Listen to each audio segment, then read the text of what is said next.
বিশ্ববিদ্যালয়ের অধিভুক্ত সরকারি 7 কলেজের জন্য বিশ্ববিদ্যালয় সমকক্ষ একটি স্বতন্ত্র প্রাতিষ্ঠানিক কাঠামোর রূপরেখা প্রণয়ন করা হবে।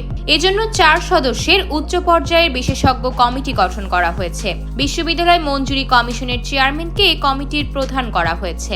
সম্প্রতি শিক্ষা মন্ত্রণালয় সূত্রে এসব তথ্য জানা গেছে এই কমিটি ঢাকা বিশ্ববিদ্যালয়ের অধিভুক্ত সরকারি 7 কলেজের জন্য বিশ্ববিদ্যালয় সমকক্ষ একটি স্বতন্ত্র প্রাতিষ্ঠানিক কাঠামোর রূপরেখা প্রণয়ন করবেন। কমিটির সদস্যরা হলেন শিক্ষা মন্ত্রণালয়ের মাধ্যমিক ও উচ্চ মাধ্যমিক বিভাগের অতিরিক্ত সচিব, ঢাকা বিশ্ববিদ্যালয়ের উপাচার্য ও ইউজিসি সদস্য অধ্যাপক ডক্টর তানজিম উদ্দিন খান। গঠিত এই কমিটি আগামী 4 মাসের মধ্যে নির্ধারিত কাজ শেষ করবে বলে জানানো হয়েছে। এসব তথ্য জানিয়ে সংশ্লিষ্টদের কাছে চিঠিও পাঠানো হয়েছে।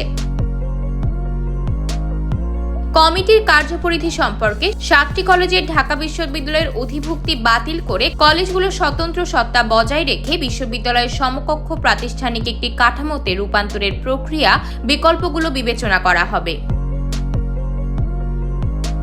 কমিটি তার কার্যক্রমে সরকারের ঊর্ধ্বতন কর্তৃপক্ষের সঙ্গে যোগাযোগ রাখবে এবং ছাত্র শিক্ষক প্রতিনিধি ও অন্যান্য অংশীজনকে সম্পৃক্ত করবে।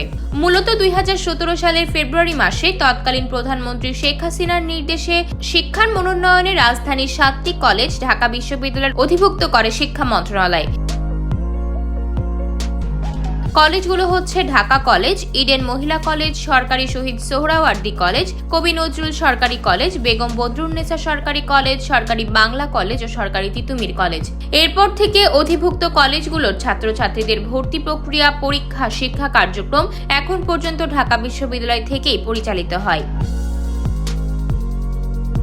তবে গত কয়েক মাস ধরেই 7 কলেজকে নিয়ে আলাদাভাবে স্বতন্ত্র বিশ্ববিদ্যালয় প্রতিষ্ঠার দাবিতে শিক্ষার্থীরা আন্দোলন করে আসছেন।